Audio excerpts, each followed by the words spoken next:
edição brasileira, Ivan Richards. Em uma praia qualquer, a protagonista Una aprecia as luzes solares fortes que batiam em seu rosto. Naquele dia, fazia um calor ardente de 39 graus e, de fato, não havia lugar melhor para passar suas férias de verão a não ser curtindo a praia enquanto o mundo, enquanto a areia, pegava fogo. Essas ondas quentinhas que estão vindo lá do fundão do mar foram criadas especialmente para mim, eu tenho certeza. Esse verão está sendo o melhor de todos. Posso ouvir daqui os peixinhos agradecendo por esse calorão lá no fundo do mar. Afinal, não existiria verde sem o amarelo do sol. Quando de repente, em um furacão criado em cima das mesmas ondas que Una nadava, surgiu a cientista Midori, que desta vez já sabia do trabalhão que teria só de observar tal caso.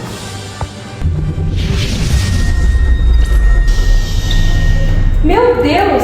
Eu achava que sereias existiam quando eu tinha, sei lá, 6 anos.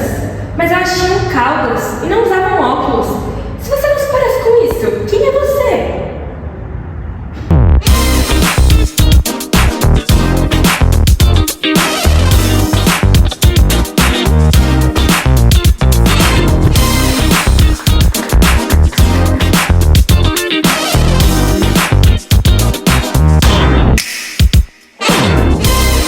Episódio de hoje: branqueamento de corais. Eu sou a cientista Midori e hoje eu vou explicar para sua mente vazia o porquê que esse superaquecimento exacerbado não faz bem para a natureza, excepcionalmente para aqueles que dão cores além do azul para o mar, os corais. E eu quero saber? Deixa de ser besta e vamos comigo numa aventura. Não! Vamos!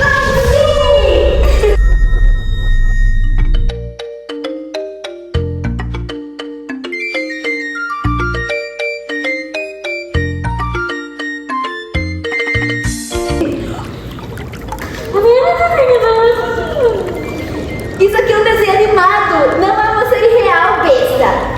Logo, inicialmente devemos aprender o que é o Recife de Corais e a importância dele. Vamos lá?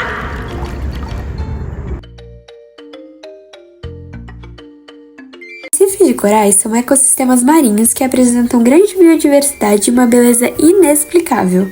Podem ser definidos como estruturas rígidas, que resistem à ação das ondas e de correntes marinhas.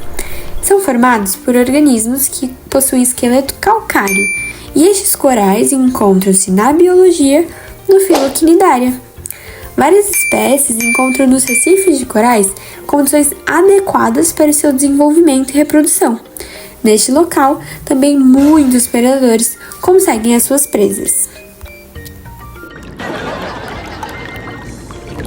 Trata-se, portanto, de um ecossistema complexo e altamente diversificado, servindo de habitat e fonte de alimento para muitos organismos marinhos.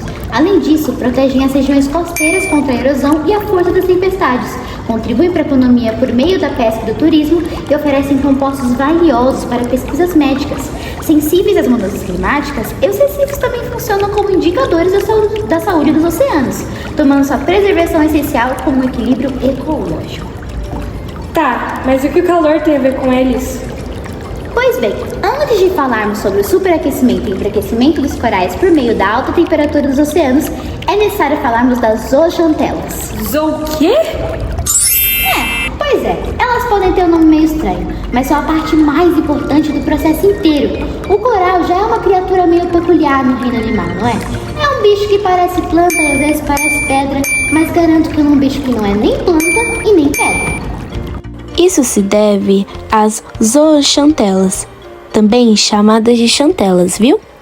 Por sua vez, são um tipo de alga unicelular que vive no interior das células do tecido dos corais, resultando em uma relação única e independente. Isso acontece justamente devido à química entre ele e a zooxantela. A união dos dois é responsável pela produção do calcário, lembra?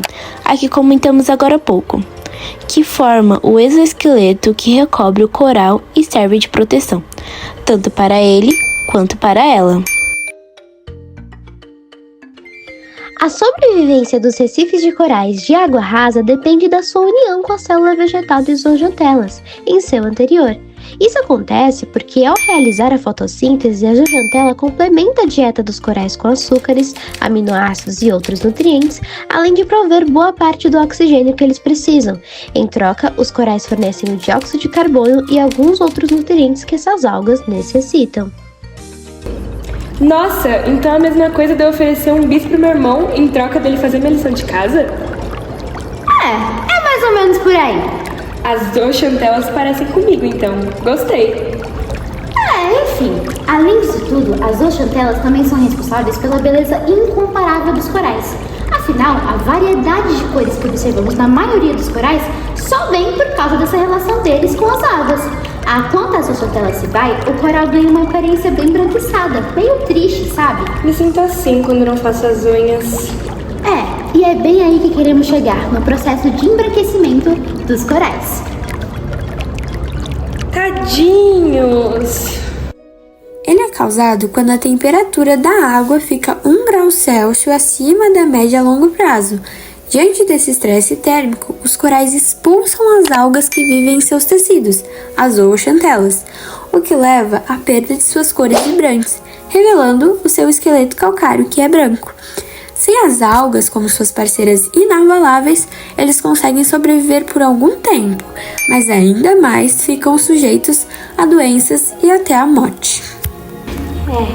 Pois é, essa é a pior parte disso tudo. Nos últimos 12 meses, a temperatura média da atmosfera terrestre esteve quase 1,5 graus acima dos níveis pré-industriais. Em fevereiro de 2024, a temperatura da superfície dos oceanos em todo o mundo foi a maior já registrada na história. A média para o mês chegou a 21,06 graus Celsius, quebrando o recorde de agosto de 2023, de 20,98 graus Celsius, segundo dados do Observatório Climático Europeu de Copernicus. Nossa, então esse calor todo afeta até quem tá dentro do mar. A intensidade das mudanças climáticas afeta todos os ecossistemas possíveis. E em questão de mudanças oceânicas causadas por esse aumento de temperatura, ainda terão potencial para exterminar quase 100% dos recifes de corais de águas tropicais existentes no oceano. Basicamente, Una, em outras palavras, os recifes de coral, como conhecemos hoje, podem deixar de existir como ecossistemas funcionais do planeta Terra, já nas próximas décadas, com consequências gravíssimas para a biodiversidade marinha e para milhões de pessoas ao redor do mundo que dependem dela para sua sobrevivência. Corte rápido para a demonstração do experimento. Podemos simular exatamente o que acontece em relação ao branqueamento de corais quando efetuamos um experimento em relação às beterrabas. Apesar de que elas não ficam brancas que nem os corais, é evidente a perda de nutrientes e de cores que elas possuem quando colocadas em água quente e em água fria. Como podemos observar aqui, na água quente é nítido que a beterraba ela vai perdendo a sua coloração, enquanto na água fria, quando ela não é fervida, ela não perde nem um pouquinho dos seus pigmentos. A diferença de perda de nutrientes fica clara, não é? Caramba, não fazia ideia do quanto triste era tudo isso. Quais são essas consequências? Bem, na natureza é principalmente a perda da biodiversidade e também a alteração das comunidades de corais, já que a mortalidade seletiva de espécies mais suscetíveis ao branqueamento pode modificar a composição das comunidades coralinas, reduzindo a diversidade genética e de espécies nos recifes. Já em questões econômicas, temos o impacto na pesca, redução da proteção costeira e até mesmo a diminuição do turismo, pelo fato de que os recifes de corais atraem turistas para atividades como mergulho e snorkeling. Mas não existe nada que, tipo assim, evite tudo isso? Não quero deixar de ver o mar tão coloridinho. Bom, existem sim. Boa pergunta. Numa tentativa de salvar os recifes de coral, são necessárias medidas urgentes e simultâneas contra ameaças globais e locais, reduzir a poluição, proteger as áreas que ainda estão em bom estado, restaurar as áreas que não estão e desenvolver uma economia azul em torno de certos recifes, que as protege e melhora. Mas, acima de tudo, é necessário, em primeiro lugar, lutar contra as alterações climáticas. Isso pode ser feito com o combate à poluição por meio de boas práticas aplicáveis e promover a economia azul, que consiste no desenvolvimento de atividades econômicas sustentáveis que respeitem os recifes de corais.